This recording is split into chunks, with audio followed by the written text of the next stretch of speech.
Hi, I'm Jackie Roby, Chief Excellence Officer at Inspired Journey Consulting. And once again, Marisa Costa from AMIKO has been kind enough to join me, the phenomenal founder, woman in power.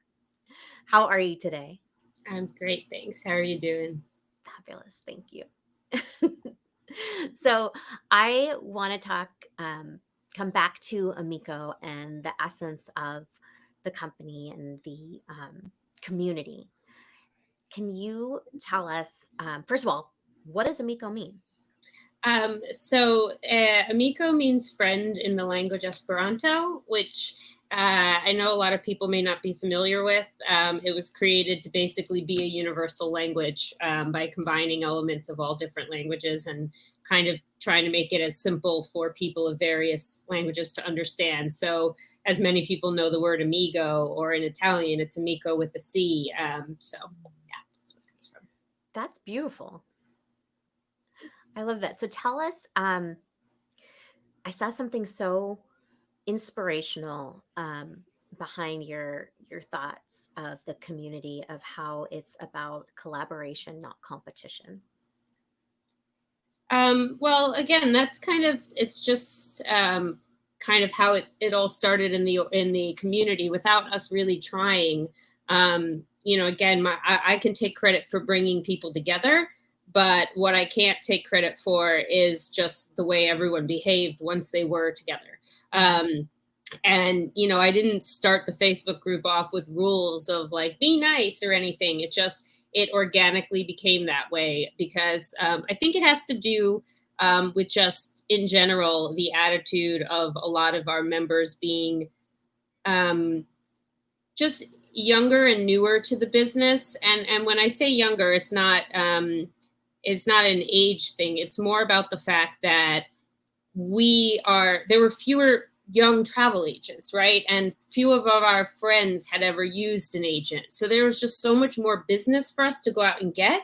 Mhm. Whereas, people who had been doing it longer, they have their established book of business. And there's a lot of them, a lot of people that aren't millennials, that might have been competing for an account or for a certain client. Whereas we just, fortunately, because there were a lot fewer of us, I mean, until recently, we really didn't have a ton of millennial travel advisors. So we didn't have that need to compete because everyone basically dealt with their own friend group and their own social circles.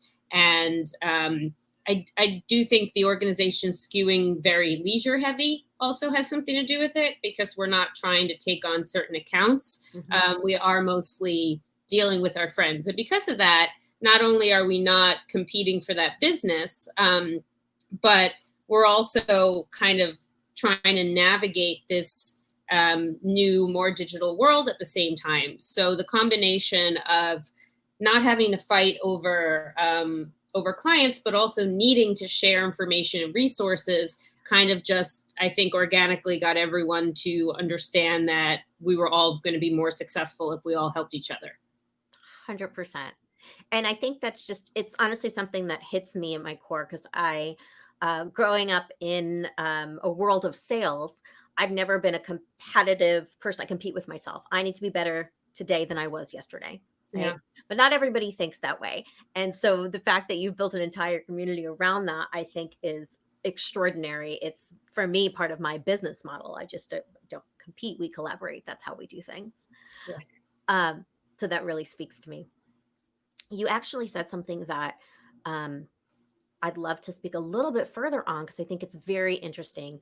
I sing the praises of travel advisors because I know the work that you do. I know the benefit. I know it's ridiculous to not use one.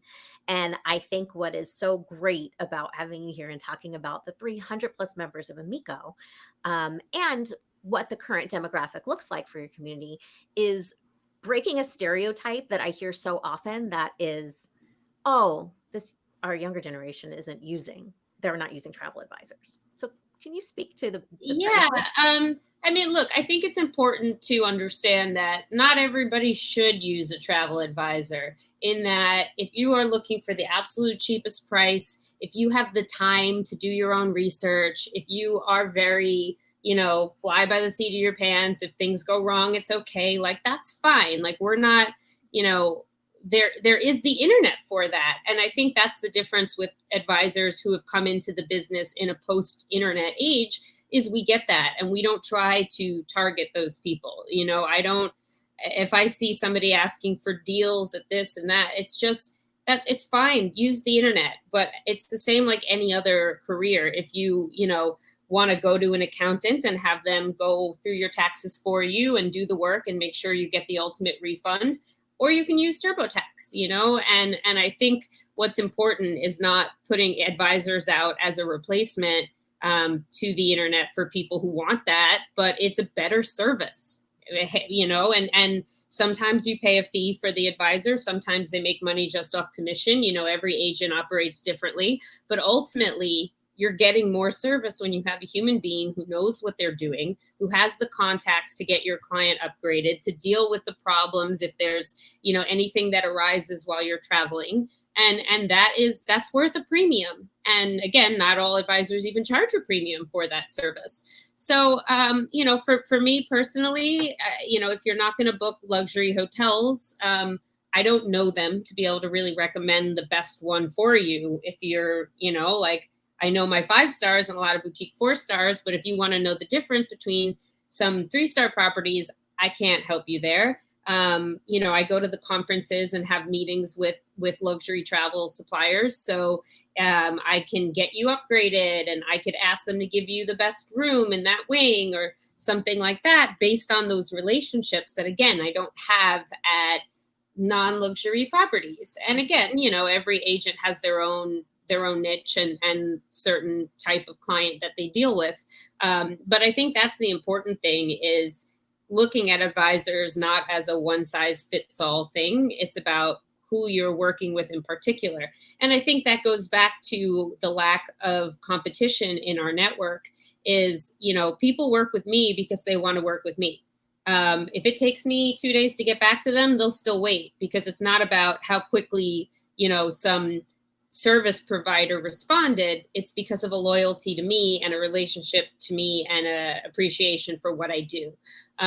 Whereas, there are plenty of types of companies where it's all about turnaround time, and it's all about, offering the lowest price. That's just not really how most advisors work. So, yeah. I love it. Thank you. And it's incredibly important. I think one of the things that is, even speaking to that 3-star perspective, I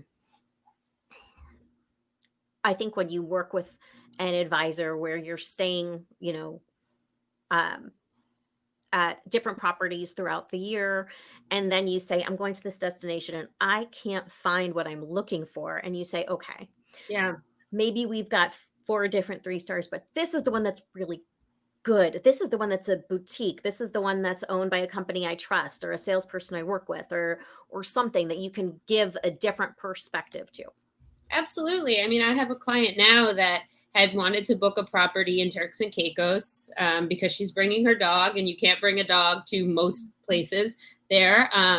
And she asked me about a property. I said, look, I don't know it. And it's a luxury property, but it's not part of any collection. It's not part of any consortium. I've never met anybody who works there, and none of the AMIKOs that I've worked with, that I asked in my community, have even heard of it. So she books it on her own. She calls me immediately. It's like, I told them I have an agent. They'll pass the booking on to you. And then it took weeks for them to transfer the booking. They didn't send me any kind of documentation. They just gave me like a confirmation number. And now she wants to cancel, given everything that's going on. I don't have the policy. I've been reaching out. They're not answering emails. I've had to call. And it's like, this is why you go with what we recommend, because I know that had that happened at, Grace Bay, they would have taken excellent care of my people, because of my relationship with them and because of the quality of service that they provide. Mm-hmm. I should be getting paid for this. We're gonna tag Grace Bay. Don't you worry. Thank you.